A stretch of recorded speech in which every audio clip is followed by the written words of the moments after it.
Welcome back. This is a very quick tip. I'm going to go take some pictures after I film this to kind of show you something that is helpful for fencing. A lot of people aren't going to get any benefit with this whatsoever unless you put up some field fences and farm fencing. I patched a few fences with my in-laws before we bought this property, and I fenced in all around the perimeter except for on the front road.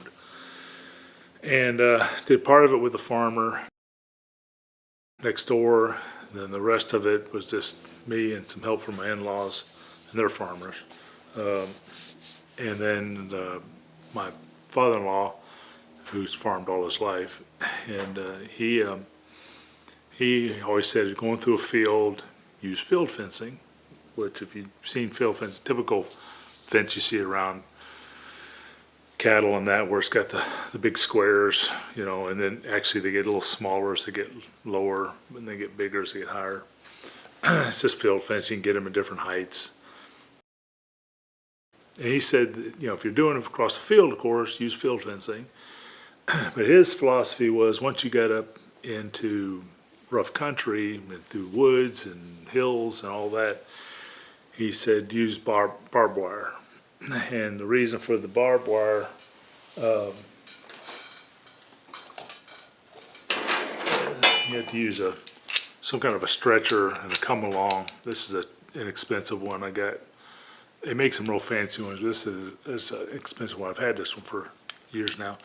I had to run, I think I ran 3 or 4 strands of barbed wire because our property kind of goes down and then up a big hill and over the side.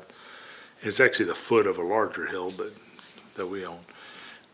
And but when you get in the woods, it's just trees and briars and boulders and rock bluffs and just you name it. You're stepping up and over everything, and it's rough. Not very conducive for a field fence. Not much for a barbed wire. I sure would have a hard time fencing it in for goats or something, because they'll get out of a hole that big, and there could be a goat like that. I've seen it done. So it's like one farmer said about goats. He said, if you have 100 acres, the goats want 101, because they always stick their head through the fence and get stuck. So I don't have goats, and I'm not going to. I might put some cows or calves up there at one point, but I got to get one more cross fence and then keep them up on the hillside and let them eat it all out. But I'm going on. Every so often on field fencing, you know, what we do is we put in, everybody does them a little differently, but we use metal T-post. So we'll put in, I forgot the distance now, but we'll put in 2 large wooden posts with a cross piece that ties it together, and then you run a wire, bracing wire, and you wrap them up, and usually both directions or at least one direction, but a lot of times you do 2 directions. And that squishes the outside posts against the cross post. And you want your cross post at closer to the middle. Some people put it up higher because they figure the ground is doing it, but really you need it more toward the middle. I forgot why. Just saw some agricultural articles on it, so that's what I did.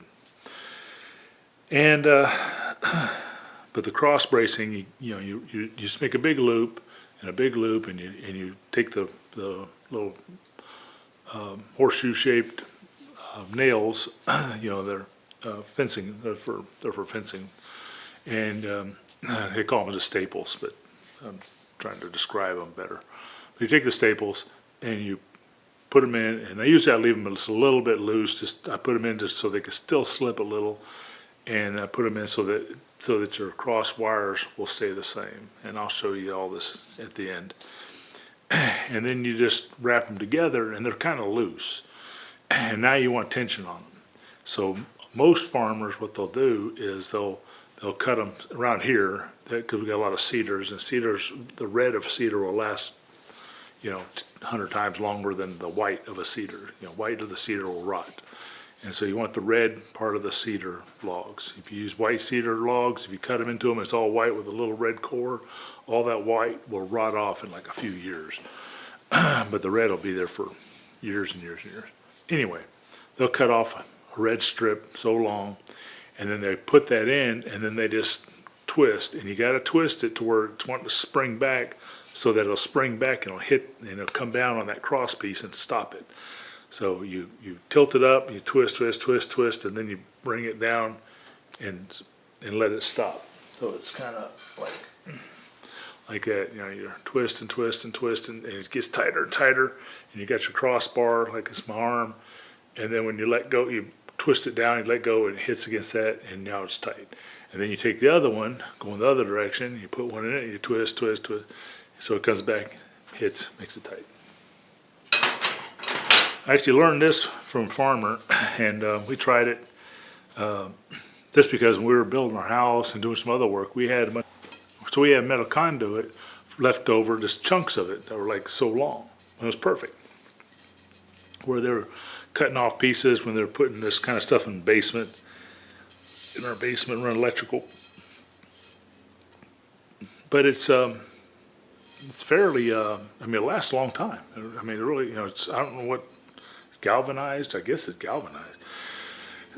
So you can hacksaw. So I actually went and bought some more. I used up all the pieces I had that were left over. So I had quite a few, because you know, if you know people that are building or doing job sites, especially electrical people, and they got a bunch of ends that are like, I'd say longer than a foot, maybe anywhere above like 18 inches, or if you can get them even longer, like a 3 foot, you can cut them in half or whatever length you need. I had a pipe cutter, and I could just put that on and go around and cut it that way.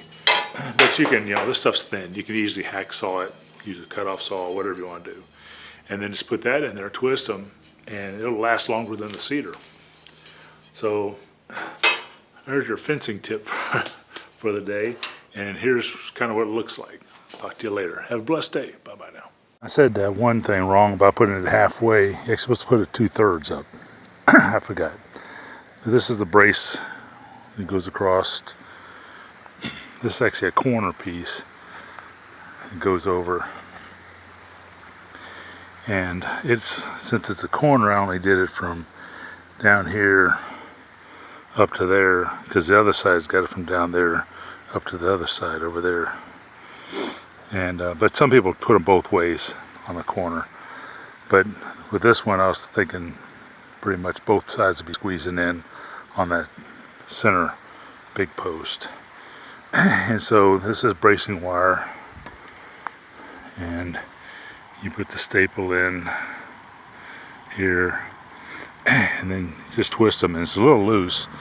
And then you come out and use the conduit, and you just keep twisting it. You get over here and you twist and twist and twist, and then when you get done, you bring it back and you let it spring open, and it'll just, that conduit's galvanized. Now that was actually a bigger piece I had left over from something else, and it goes down and keeps it all tight.